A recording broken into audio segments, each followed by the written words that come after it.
Gomidas Enstitüsü Direktörü Ara Sarafyan, bugün bize katıldığınız için teşekkürler. Günaydınlar Erem, nasılsın? Teşekkürler. Size ilk sorum Gomidas Enstitüsü nedir ve nasıl kuruldu?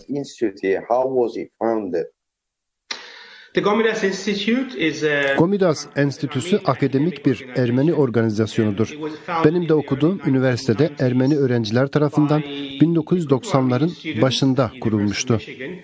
Ermeni meselesini gündeme getirebilmek, kitaplar yayımlayabilmek için farklı bir platform yaratabilmek adına kurulmuştu.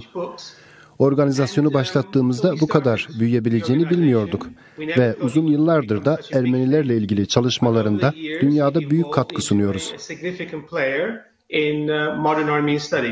Ermeni soykırımı birçok yayınınızın ve projenizin odak noktasıdır. Bize bu odaklanmanız ve motivasyonlarınızdan bahseder misiniz?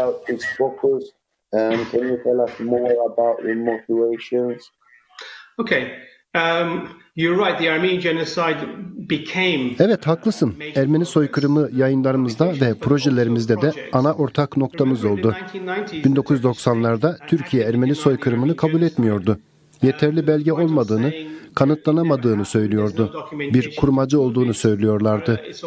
Bizler de akademisyenler olarak bir görev üstlendik ve kaynakları yayınlamaya başladık. Amerikan diplomatik kaynaklarını, günlükler, anı defterleri, soykırımdan kurtulanların not defterleri. Bu çok büyük bir işti fakat bunları yayımladık. Ermeni soykırımını akademik boyutta da her şeyiyle gözler önüne serdik. Onlarca belgeyle söylediğimiz şeyleri aslında kanıtladık. 1990'larda bunlar esas ana odak noktamızdı. Ana odak noktamız 2002'de Türk Devleti Ermeni soykırımını konuşmaya başladığında değişti. Ermeni soykırımı artık tabu değildi. Aynen Kürt sorununda olduğu gibi Kürtlere de aynı şeyler yapılıyordu. Dilleri, ülkeleri yok sayılıyordu. 2002 yılları başlarında Türkiye'de az da olsa Ermeni soykırımını konuşmaya başladılar. Halihazırda halen Türk Devleti Ermeni soykırımını kabul etmiyor zaten. Ama en azından artık Kürt ve Türk insanlarına derdimizi anlatabiliyoruz. Ermeniler olarak sorunlarımızı çözmek için en yoğun Ermeni nüfusunun olduğu Türkiye'de hem Kürtlere hem de Türk halkıyla paylaşmalıyız ve bunu en azından başarabildik. Türkiye'de kitaplar yayınladık, sergiler açtık, projelerimizin bazılarını gerçekleştirdik. Türkiye'de zaman içinde daha aktif olduk ve evet, soykırım her zaman mücadelemizin merkezinde olmuştur ve Türkiye'deki Ermenilerin de destekçisi olan bir yaklaşımımız oldu.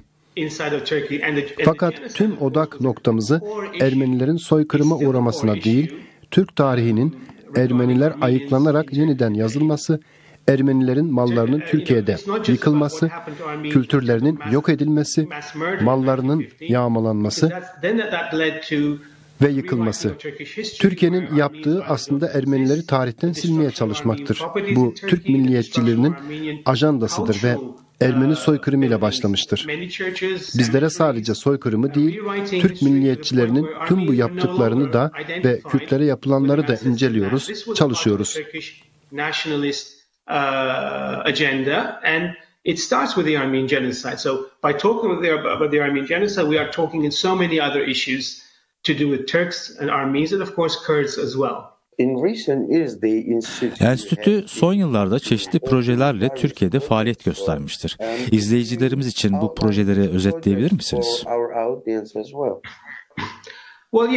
Türkiye'de faaliyet gösterme imkanı bulduğumuz anda bunlara başladık. Örneğin 2006'da İstanbul'da bir konferans düzenlemiştik. Bu konferansta etkinlik başlamadan önce İstanbul'da ve daha sonra Diyarbakır'da Ermeni soykırımında ölenler anısına saygı duruşu yapılmasını kabul ettirdik ve Türk halkından ciddi destek görmüştük. Türkiye İnsan Hakları Gözlem Evi en büyük destekçimiz olmuştu. Daha önce de söylediğim gibi Türkiye'de kitaplar yayınlamıştık. Örneğin Akdamar Kilisesi ile ilgili bir kitap yayınlamıştık.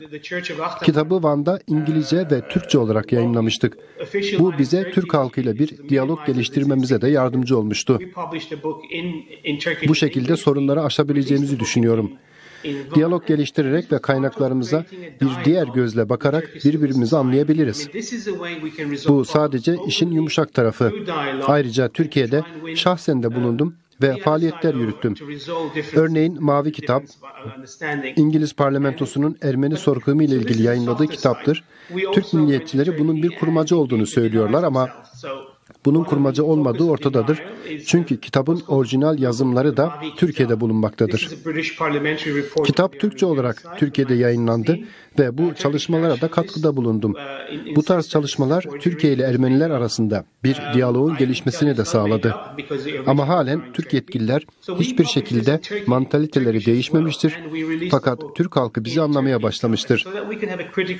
Mavi Kitap sayesinde Türkiye'de insanlar Türk devletinin Ermeni soykırımını nasıl reddettiğini anladılar. Okudular. Gün geçtikçe Türkiye'de daha çok insana Ermeni soykırımı anlatılıyor ve Türkiye'nin bunu nasıl reddettiği görülüyor.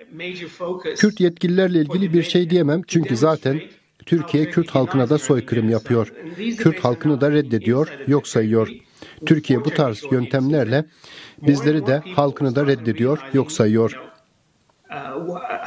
Türkiye'nin bu tarzı olmuştur her zaman.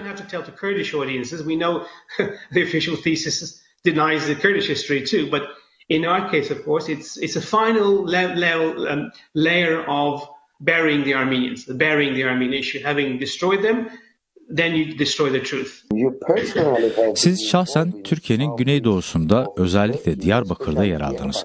Orada çalışmanızı nasıl değerlendirirsiniz? Neden Diyarbakır'ı seçtiniz? Okay, I started working in Eastern Turkey as part of my own understanding of the Armenian genocide. Diyarbakır'da Ermeni soykırımından kaynaklı oraya odaklı çalışmalarını yoğunlaştırmıştım. Ayrıca Van ve Bitlis'te de çalıştım. Diyarbakır'a yoğunlaşmamızın nedeni orası aslında Kürt entelektüellerin başkenti gibidir. Kürt belediye başkanları, ayrıca Tahir Elçi de oradaydı. Onlar hala hazırda Ermeni sorunuyla ilgili çalışmalarda da yer alıyordu. Diyarbakır'da Kürtler kendileri Ermeni sorununu gündeme getiriyorlardı. 1915'in mirası olarak Kürtler vakıf oluşturarak Ermenilere kiliselerini yeniden geri almaları için destek oluyordu. Kürt aydınlar Türkiye gibi Ermeni soykırımını reddetmiyor, tam aksine sorunla ilgili oldukça net tavır sergiliyorlar. Kürtlerin de sorunda yer almalarına rağmen Ermenilerin soykırıma uğradığını söylüyorlar. Kürt aydınlar gerçekler üzerine konuşarak Ermeni sorununa net bir şekilde yaklaşıyor. Diyarbakır'da olmamın bir diğer nedeni ise ayrıca söylenenlerle yapılanların tuttuğunu görmek istememdi de.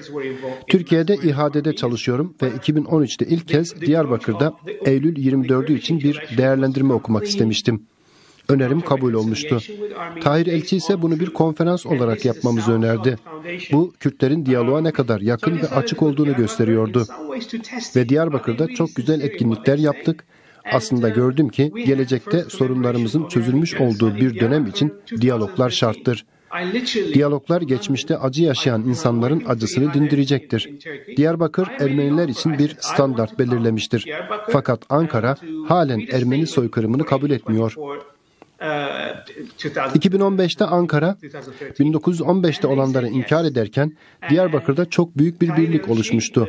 Farklı alanlardan, partilerden Kürt siyasetçiler, Selahattin Demirtaş da oradaydı. Hepsi bir ağızdan Ermenilere yapılan yanlıştır, bu yanlışı düzeltmeliyiz dediler. Bu, Kürtlerin ana akımının nasıl barışçıl çözümler Türkiye'de aradığını gösteriyor. Gerçek tarih insanların gelecekte barış sağlamasını getirecektir.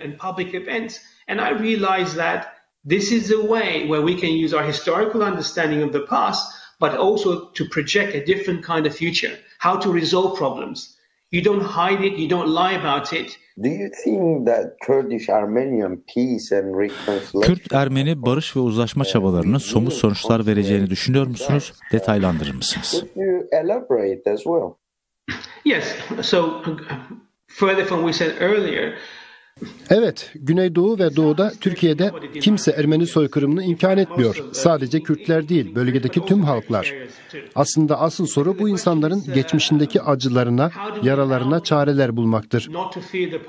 Ermeni meselesinde çok yanılgılar vardır. Birçok Türk yerlerinden edilebileceğini, veya Kürtlerse evlerini kaybedebileceklerini düşünüyorlar. Kesinlikle mesele bu değildir. Ve Türkiye'nin güneydoğusundaki halklar bunu çok iyi dile getiriyor. Ki 1915'te olanları kabul ediyorlar ve barışçıl yaklaşıyorlar. Aydınlar olarak bizler halklara aslında neler yapabileceğimizi göstermeliyiz. Politik düzlemde bazı kesimler barış yanlısı olmayabilir. Hatta bazı Ermeniler bile diyalog geliştirmek dahi istemeyebilir. Çünkü bu tarz kesimler, biliyorsunuz kendi çaplarında milliyetçi kesimlerdir.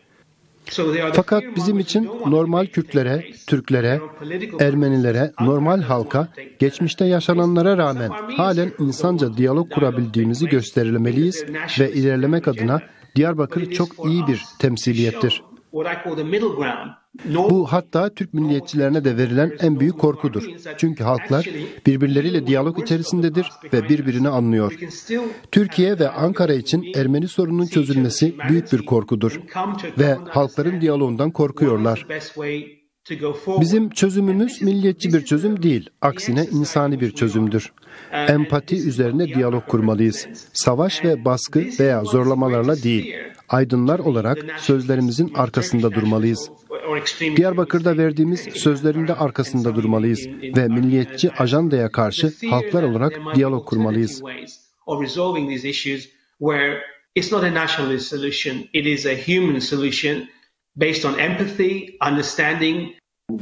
Gomidas Enstitüsü Direktörü Ara Sarafyan, bugün bize katıldığınız, kanalımıza destek olduğunuz için çok teşekkürler.